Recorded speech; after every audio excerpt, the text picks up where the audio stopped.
के श्री चरणों को स्पर्श करने की मेरी वर्षों की लालसा आज पूरी हुई।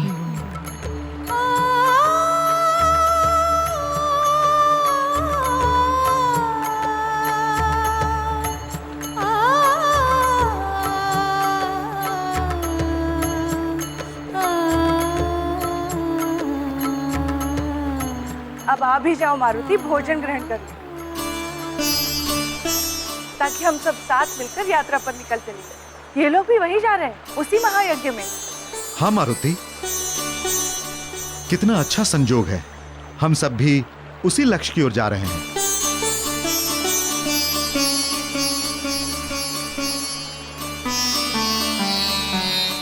प्रभु, हमारी योजना का प्रथम चरण तो समाप्त हुआ।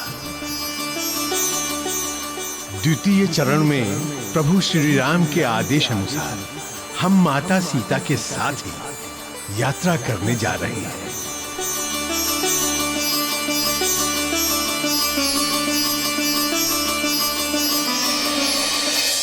मैंने कहा था ना माते, कि रावण का कार्य रावण के अतिरिक्त और कोई नहीं कर सकता।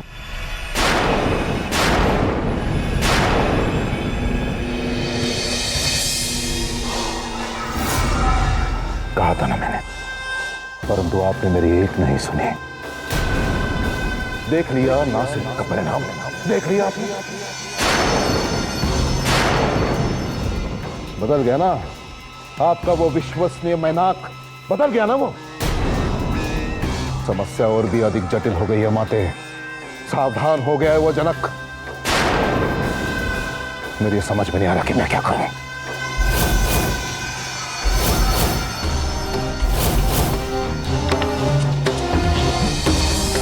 इतना ही नहीं महाराज, अब तो केसरी नंदन मारुति भी उनके साथ हो गया है।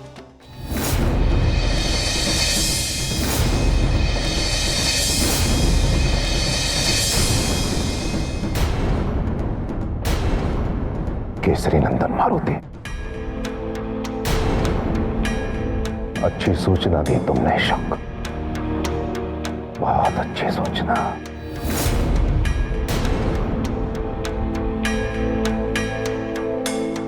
अच्छी सूचना दी।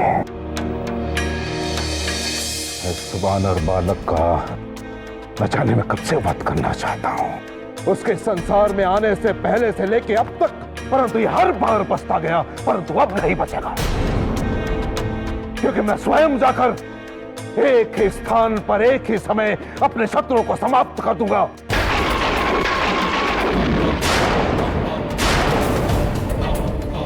अब आएगा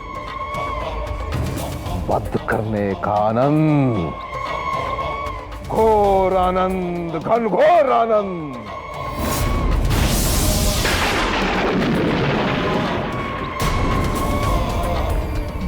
सर्वनाश का डंका बजेगा माते, दसों दिशाओं में केवल एक ही नाम गूंजेगा, रावण, रावण।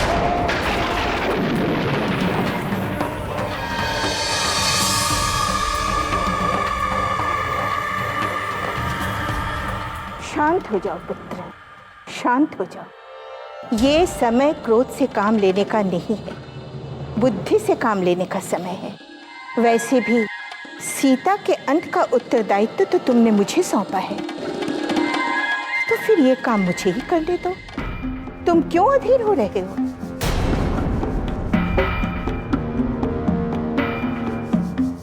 माते, मेरे पास एक ऐसा शस्त्र है जिसका प्रहार आज तक कभी खाली नहीं गया और ना ही कभी जाएगा।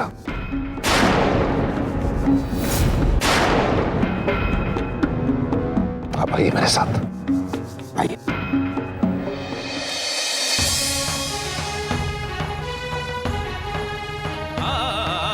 जय गंगे हर हर गंगे, जय गंगे हर हर गंगे, जय जय गंगे हर हर गंगे, जय माँ गंगे देवी गंगे, जय जय गंगे हर हर गंगे, जय माँ गंगे देवी गंगे। कितना अच्छा हुआ कि ये मध्य मार्ग में ही मिल गए और एक साथ यात्रा करने का संजोग बन गया। और उससे भी सुखद ये कि आज गंगा माता के पावन दर्शन का सौभाग्य मिल गया। मुक्ति देने वाली, जय गंगे माँ। पापियों का उद्धार करने वाली, प्राणियों को मुक्ति देने वाली, पाप नाशिनी भक्त तारिणी गंगे,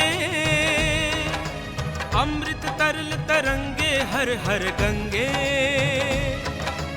पाप नाशिनी भक्त तारिणी गंगे, अमृत तरल तरंगे हर हर गंगे। जय जय गंगे हर हर गंगे, जय माँ गंगे देवी गंगे।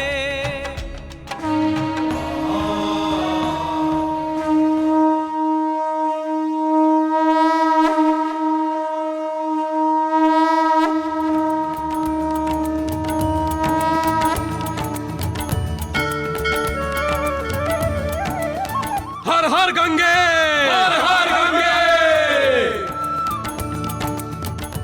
पिताश्री, वो देखिए, यहाँ गंगा माता का मंदिर भी है। क्यों ना हम वहाँ चलकर माता की आरती करें? अवश्य पुत्री, अवश्य। आइए आइए हम सब चलें।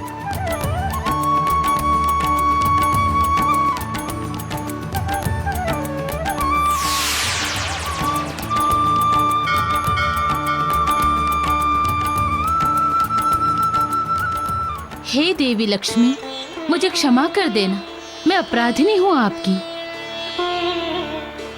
आज आपको मेरे ही कारण मनुष्य रूप में इस धरती पर जन्म लेना पड़ा।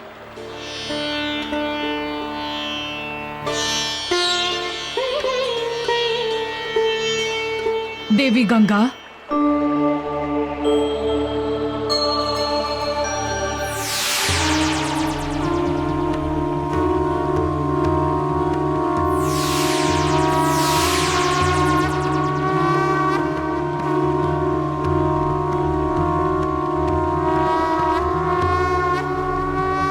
हे महादेव के रुद्र अवतार, गंगा का प्रणाम स्वीकार करें।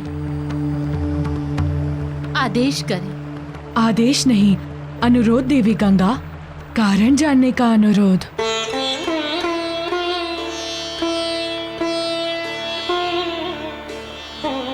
ये मैं क्या देख रहा हूँ? इस संसार के समस्त दुखों को दूर करने वाली, सबके आंसू पोंछने वाली, पाप नाशिनी देवी गंगा के आंखों में आंसू? हाँ रुद्र अवतार। परंतु क्यों? क्योंकि इस संसार के कष्टों को दूर करने वाली पाप नाशिनी गंगा के हृदय पर लगे कष्ट के घाव को, मेरे द्वारा किए गए अपराध को इस संसार का कोई भी प्राणी, कोई भी शक्ति, कोई भी पुण्य दूर नहीं कर सकता। ऐसा क्या अपराध हो गया आपसे? क्या अपराध कर दिया है आपने?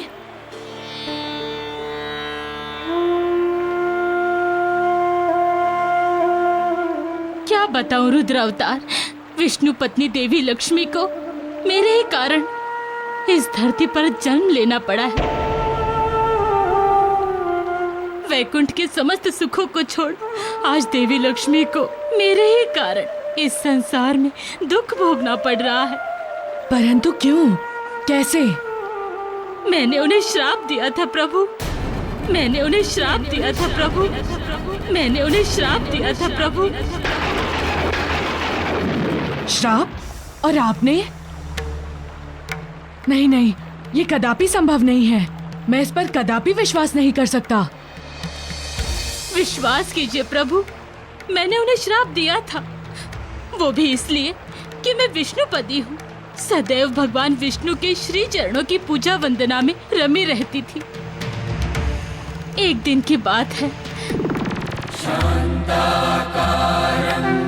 भुजगशयनं पद्मनाभं सुरेशं विश्वाधारं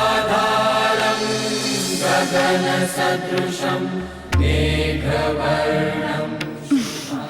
जब भी मैं स्वामी की पूजा करने आती हूँ, ये गंगा उनके चरणों में ही बैठी रहती है। मुझे अपने ही पति, अपने ही परमेश्वर की पूजा करने हेतु प्रतीक्षा करनी पड़ती है।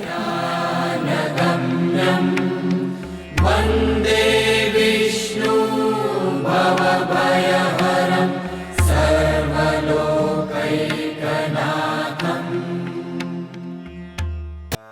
बहन लक्ष्मी, आप वहाँ क्यों खड़ी है? आइए ना।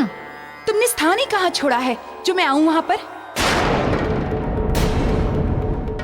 सेवा से लेकर भक्ति भाव तक करने के लिए तुम तो हो ही इनके पास।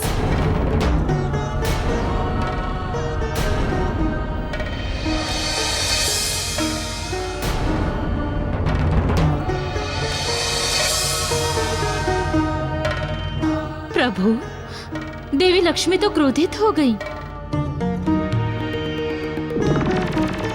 और प्रभु, मेरा ये क्रम नित्य का बन चुका था, जिसके फलस्वरूप देवी लक्ष्मी का क्रोध निरंतर दिन प्रतिदिन बढ़ता ही चला गया। आपको इस बात का आभास कब हुआ? मैं तो प्रभु श्री विष्णु के चरणों की दासी थी, उन्हीं की भक्ति में सदा लीन रहती थी। मुझे क्या आभास कि देवी लक्ष्मी के हृदय में एक मानवीय ईर्ष्या का जन्म हो रहा है। मैं तो समझ ही नहीं सकी देवी के मन के भाव को, और बढ़ते बढ़ते उनकी ईर्ष्या बहुत प्रचंड हो गई। क्या प्रभु को इस बात का भान था? कैसे नहीं भान होता रुद्र अवतार, वो तो सर्वज्ञ है, अंतर्यामी है, सब जानते थे वो। तो प्रभु ने माता लक्ष्मी को समझाने का प्रयास क्यों नहीं किया? किया, समझाने का बहुत प्रयास किया।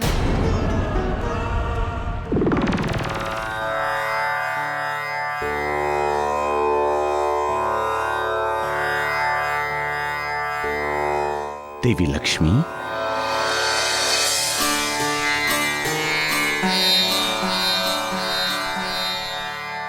रुको देवी।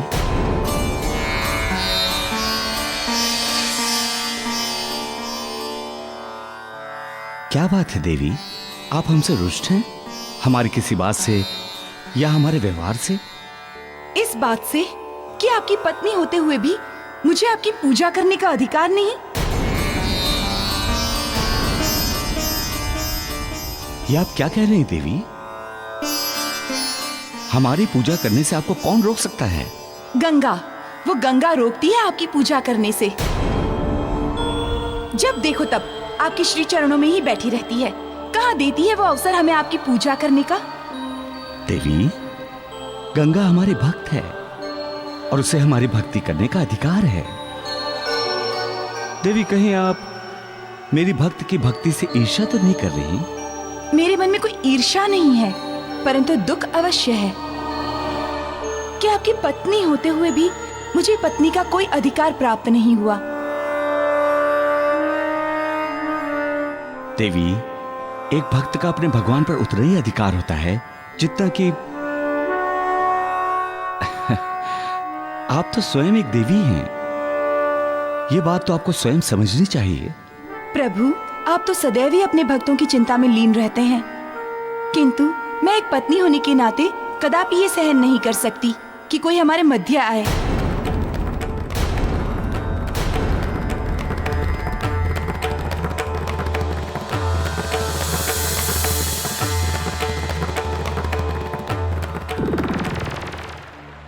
प्रभु, देवी लक्ष्मी के मन में मेरे प्रति ईर्ष्या इतनी अधिक बढ़ गई थी कि प्रभु विष्णु भी उन्हें समझाने में विफल रहे। हमारे प्रभु भक्त और पत्नी के मध्य खड़े रहे और मैं इससे अनभिज्ञ अपनी भक्ति में ही डूबी रही।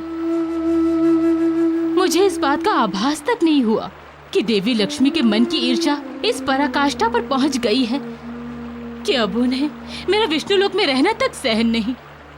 और एक दिन की बात है, मैं नित्य की भांति प्रभु विष्णु की पूजा की तैयारी कर रही थी। ओम नमो भगवते वासुदेवाय। ओम नमो भगवते वासुदेवाय। ओम नमो भगवते वासुदेवाय।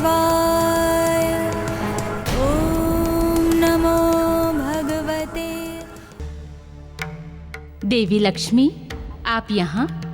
तो कहाँ जाऊं? आशा, नहीं समझी मैं। तुम मेरे सारे अधिकार मुझसे छीनती जा रही हो। मुझे सब पता है कि तुम क्यों मेरे पति के चरणों में दिन रात बैठी रहती हो। देवी, प्रभु मेरे भगवान हैं और मैं उनकी भक्त। इसके अतिरिक्त और कुछ भी नहीं। नहीं गंगा, बात केवल इतनी ही नहीं है। सत्य तो ये है कि तुम्हारे मन में मेरे पति के प्रति स्त्रीयोचित मोह उत्पन्न हो गया है और तुम मुझसे मेरे स्वामी को छीनना चाहती हो। देवी लक्ष्मी, आप क्या कह रही हैं? आप समझ रही हैं? नहीं गंगा, सत्य यही है और तुम भी सत्य को स्वीकार कर लो कि तुम्हें मेरे पति से मोह हो गया है।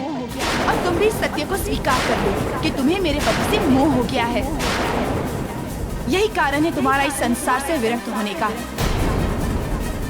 यही तुम्हारा मोह कारण है जो तुम्हें एक पत्नी का दुख, उसका वियोग दिखाई नहीं देता। तुम मुझसे मेरे पति को छीनकर विष्णु लोक की स्वामिनी बनना चाहती हो। बस देवी, बस। आज आपने देवत्व की समस्त मर्यादाओं का भी अतिक्रमण कर दिया। आज ऐसी बात कहते हुए आप एक देवी नहीं, साधारण स्त्री दिख रही हैं। आज ऐसी बात कहते हुए आप एक देवी नहीं, साधारण स्त्री दिख रही हैं। आपके शब्द एक साधारण स्त्री के समान ईर्ष्या विष में डूबे हुए हैं। आपने मेरे निर्मल भाव को आज दूषित किया है देवी। इसलिए मैं आपको श्राप देती हूँ।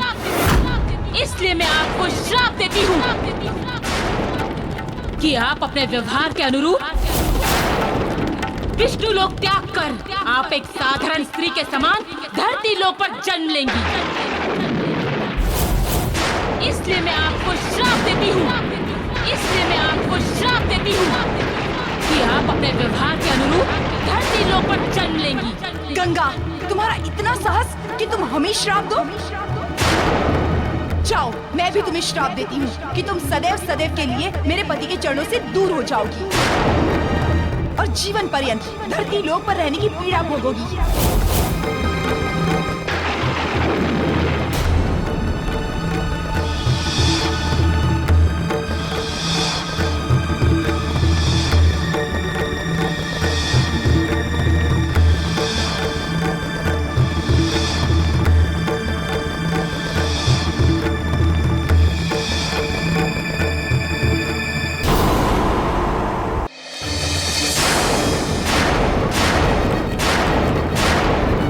जाओ, मैं भी तुम्हें श्राप देती हूँ कि तुम सदैव सदैव के लिए मेरे पति के चरणों से दूर हो जाओगी और जीवन पर्यंत धरती लोक पर रहने की पीड़ा भोगोगी।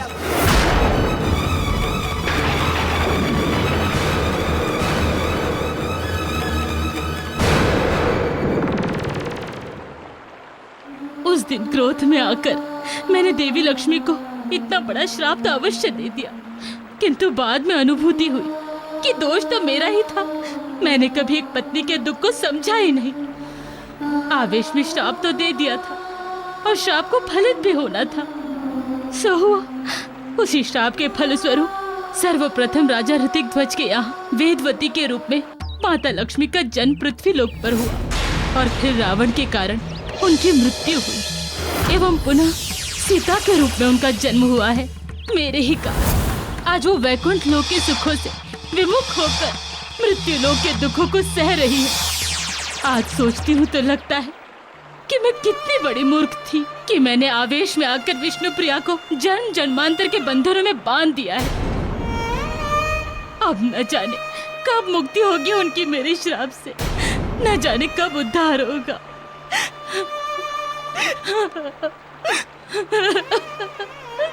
शांत हो जाइए देवी गंगा, शांत हो जाइए। आपसे जो कुछ भी हुआ उसके आप दोषी नहीं हैं, अपितु प्रशंसा के पात्र हैं।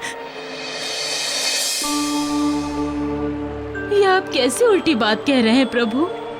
मैं सत्य कह रहा हूँ देवी गंगा, क्योंकि आप इस संसार में अधर्म का नाश एवं धर्म की स्थापना का कारक बनी है। ये संपूर्ण घटनाक्रम अधर्मी रावण के विनाश हेतु प्रभु श्री विष्णु के द्वारा रचा गया है।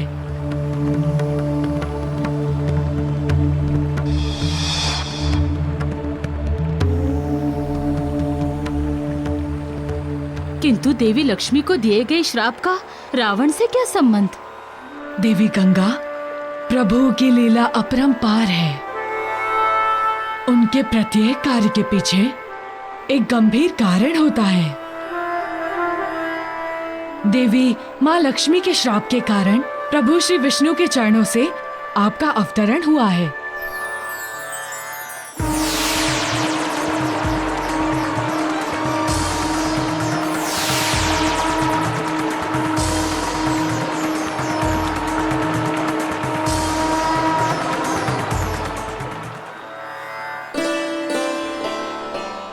मानव कल्याण के लिए आपका धरती पर आगमन हुआ है।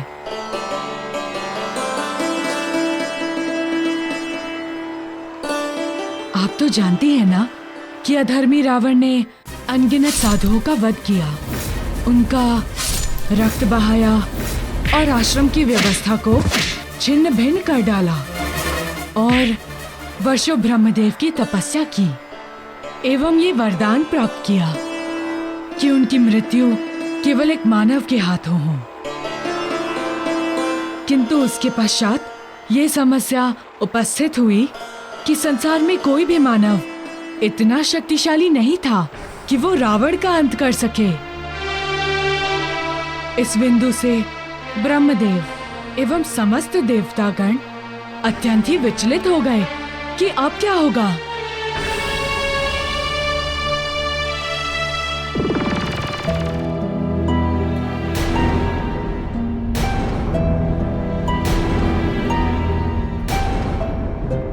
ब्रह्मदेव, अब क्या होगा? कैसे होगा इस दुराचारी रावण का अंत? क्योंकि संसार में किसी भी मानव में इतनी शक्ति नहीं है कि उसके अत्याचारों से इस संसार की रक्षा कर सके। यही तो चिंता का कारण है इंद्रदेव कि मैं चाहे किसी भी मानव को कितनी भी शक्तियां क्यों ना दे दूं, किंतु वो रावण की शक्ति का सामना नहीं कर सकता।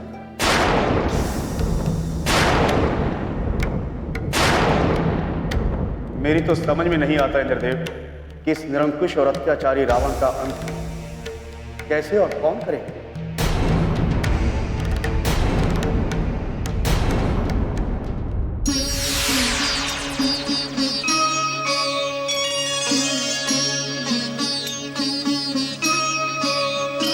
जय जय सूर्यनायक जन सुखदायक प्रणतपाल भगवंता प्रभु, आप यहाँ? हाँ ब्रह्मदेव, मैं यहाँ आपकी रावण नामक समस्या का समाधान करने हेतु ही उपस्थित हुआ हूँ। बहुत बहुत धन्यवाद प्रभु, बहुत बहुत धन्यवाद। मार्गदर्शन कराइए प्रभु। ब्रह्मदेव, मार्ग यही है कि आप मेरा विधान लिखिए। आपका विधान? हाँ ब्रह्मदेव, मेरा विधान। आपको तो पता ही है, गंगा के श्राप के कारण देवी लक्ष्मी सर्वप्रथम एक जन्म वेदवती के रूप में लेने वाली हैं और दूसरा जन्म पुनः सीता के रूप में लेने वाली हैं। और जब देवी लक्ष्मी धरती लोक पर जन्म लेंगी तो मैं भी तो मानव रूप में अवतार लूंगा। इसलिए आप मेरा विधान लिखिए, राम अवतार का विधान।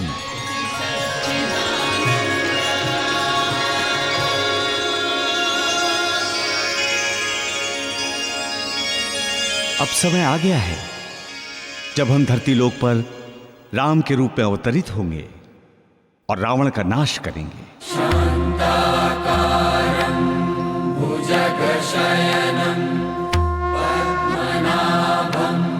धरती लोक पर एक बार पुनः अधर्म का समूल नाश होगा और धर्म की ध्वज लहराएगी। और इसका कारण होंगी देवी सीता। श्रीकान्तं कमलनयनं योगिभिर्ध्यानम्। प्रभु, आपकी लीला अपरंपार है। आपने तो सब कुछ पहले से ही निर्धारित किया रखा है। अब जब स्वयं ब्रह्म ही मानव के रूप में धरती पर अवतरित होंगे तो एक अकेला रावण ही क्यों? धरती से समूल पाप का अंत होगा, और वो भी सदा सदा के लिए।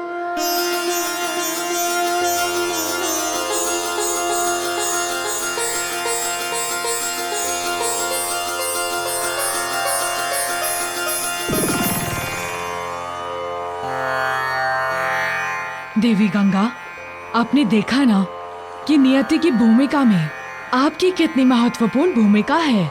इसीलिए अब आप अपना अपराध बोध त्याग दें, क्योंकि जो कुछ भी हुआ वो प्रभु की लीला थी। यदि आप श्राप ना देती तो भगवान विष्णु राम अवतार नहीं लेते। आपके श्राप ने एक महत्वपूर्ण भूमिका निभाई है। आप धरती पर धर्म स्थापना की कारक बनी है। माता लक्ष्मी ने जो आपको श्राप दिया वो अकारण नहीं था, उसके पीछे एक विशेष अर्थ छुपा हुआ है। विशेष अर्थ? श्राप के पीछे क्या विशेष अर्थ हो सकता है प्रभु? हाँ देवी, विशेष एवं सार्थक अर्थ, और वो ये है कि मानव जीवन का आप उद्धार करें, जनमानस का कल्याण करें। देवी ने मुझे इतना महत्वपूर्ण बना दिया प्रभु। हाँ, किंतु देवी तो केवल माध्यम थी, मूल में तो प्रभु ही हैं। उनकी ही इच्छा से ये स्थिति उत्पन्न हुई है, क्योंकि इस संसार में चारों ओर पाप एवं दुख हैं। आपके अवतरण से पृथ्वी वासियों के दुखों एवं पापों का नाश होगा। हे प्रभु, मैं कितनी बड़ी अज्ञानी हूँ कि प्रभु की इस लीला को मैं समझ ही नहीं पाई, और अकारण ही देवी लक्ष्मी पर क्रोध कर बैठी तथा वर्षों से स्वयं को अपराधिनी समझ बैठी। प्रभु, आज आपने मेरे अंतः में बैठे अपराध बोध को समाप्त कर दिया। हे रुद्र अवतार हनुमान, मेरा आपको कोटि कोटि प्रणाम।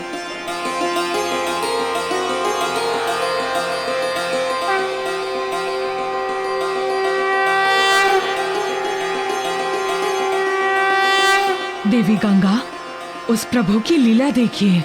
एक दिन जिस माता ने आपको प्रभु की पूजा करने से रोका था, आज वो देवी स्वयं सीता के रूप में आपकी आरती कर रही हैं।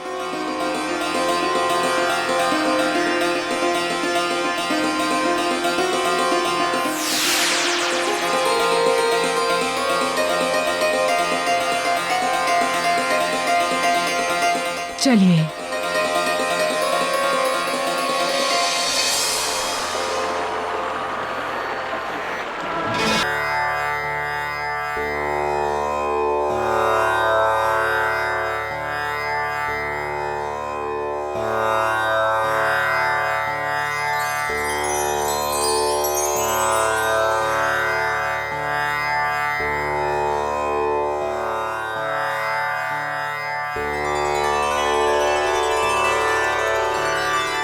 हे पाप नाशिनी, प्राणियों की उद्धारक गंगे, मेरा प्रणाम स्वीकार करें देवी।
हे देवी लक्ष्मी, आप मेरी बड़ी बहन हो, पाप नाश करने एवं भूल को क्षमा करने की शक्ति तो आप में ही है।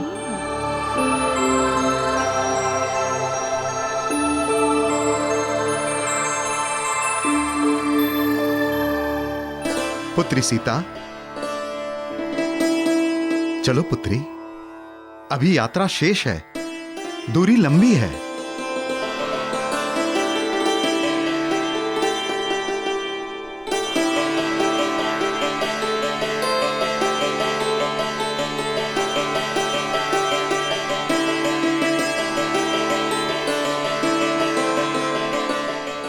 चलिए पिताश्री। चलो उर्मिला।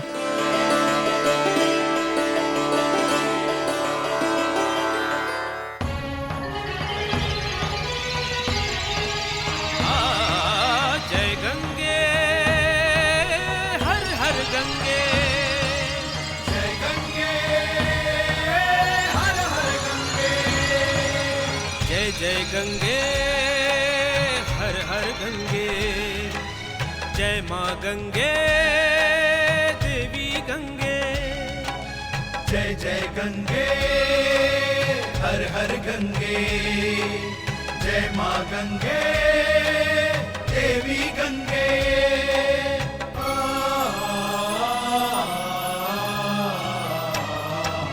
पापियों का उद्धार करने वाली, प्राणियों को मुक्ति देने वाली, पापनाशिनी भक्त तारिणी गंगे, अमृत तर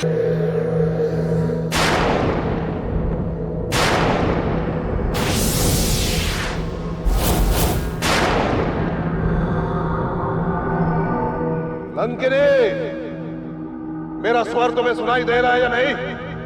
उत्तर दो। लंकिनी,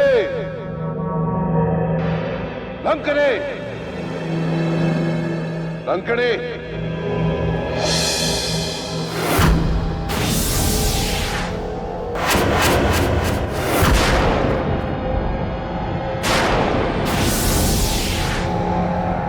लंकिनी उठ, अपनी निद्रा से जाग, उठ।